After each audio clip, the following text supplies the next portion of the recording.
Well, if you've been tuning in, then you know we've been talking all week about comforting yourself in an increasingly crazy world, and knowing how to protect yourself can certainly be a real comfort. Michael Gutierrez is the owner and founder of Training and Human Performance, a business that offers firearms training for private citizens and security companies, qualified to train those of us who want to carry a concealed carry license. So, yes. Us included. You're included, definitely.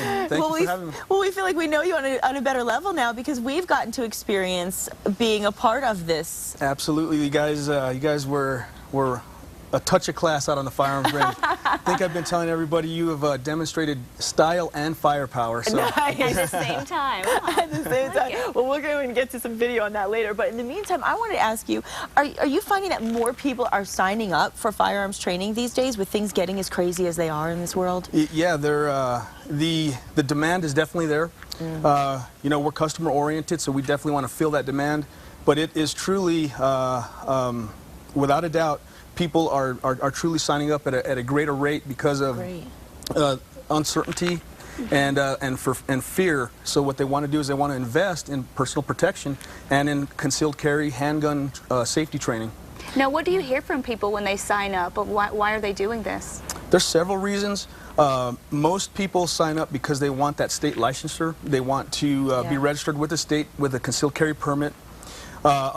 Many people, and great credit to themselves, want child and home protection training. You have busy children, you know, children of that nature, just a lot of activity. A loaded firearm could be a very dangerous instrument. Oh, yeah. So child and home protection is very, very one of the things that people are very interested in. And with all the things that we do to comfort ourselves, I mean, really, ultimately, the bottom line is nothing matters if you aren't protected and safe. That really, is true. it's the primary goal of everybody, of course. And, you know, we notice a lot of TV shows and a lot of movies, and, you know, we see people shooting guns, but these people are kind of just doing it for the dramatic effect, and I think sometimes people get the wrong cues from that. But you really teach everybody the right way to do it. Yes, we our claim to fame is safety first. Yes. And you know, there is a huge influence from social media, movies, and first-person shooter type gaming. And people will come out to the firearms range and they think that they can shoot. Right. And some people can, but unfortunately there's others who cannot, and you know, the safety is compromised in some ways. Their fingers gravitate toward the trigger. Yeah. I think you guys heard that a couple times. Yes, hey, we did. Watch. But yeah. You did a really good job in preparing us before we went out there, and you actually talked to us about safety, and I think we have some video of that. Yeah. If we could take a look. But yeah, safety definitely the #1 thing. Yeah, let's take a look at that video. Safety is paramount here, without a doubt. Okay, there's no compromising safety. Safety is a standard, and that's one of the standards that we will not violate or compromise. Front sight. Focus. Now, I recognize that ponytail. I do too. That might be me. Now, you know, what I think is so amazing is that you really give us the safety talk first, so we know how to keep ourselves protected. But then we actually get on that range and we start shooting. I mean, this is no joke. This is no joke. And by the way, you really don't want to mess with either of us because we were pretty good. You guys, you're absolutely right on that one. You don't want to mess with these ladies. They are a true testament of style and firepower. They put some lead down range, and they did it with precision and accuracy, and even when we changed some of the dynamics of distance and time, they adapted very well, and they were able to nail the targets without question.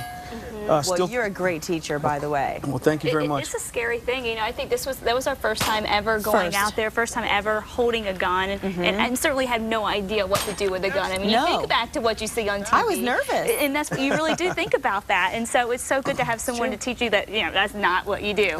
This is how you do it. You make us feel comfortable. You make us feel safe, and that's what it's all about. If you are going to have a firearm, then you want to be able to, if you ever have to use it, then you want to be able to fall back on that and do the right things and take the proper precautions. That's true. If you're gonna utilize a firearm, you want to make sure that you're proficient with it, that you understand it, and that it's the last resort. Right. We always we teach that verbal de-escalation is your first attempt to withdraw from a situation.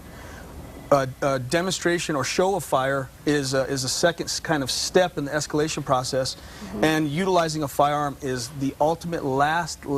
That's it. That's it. You know, you never want to do it, heaven forbid, but if it should occur, you want to make sure that your shots are precise, and that you're gonna defend yourself properly. Well, what do you find are the biggest threats that people are facing when they're out in the public now?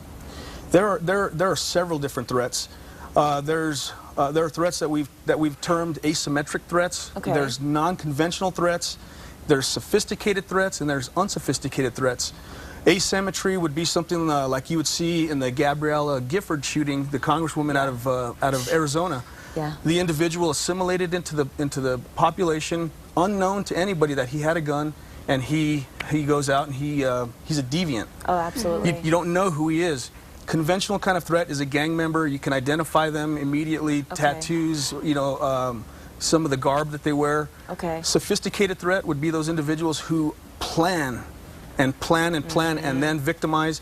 And then the unsophisticated threat would be that typical, maybe an individual trying to feed an addiction. Okay. They break into your house, steal a DVD player to go and turn that asset into cash to feed an addiction. Okay. Well, fortunately, with all of these threats out there, you are there to teach everybody how to protect themselves. So we have a lot of classes that are coming up. We want to let everybody know throughout the summer months there are several classes that are going to be going on, and you will have an opportunity to learn how to protect yourselves, as Kristin and I have been learning, and we're going to continue that process. Take a look on your screen, and you will be able to find out exactly how to get in touch with Mike.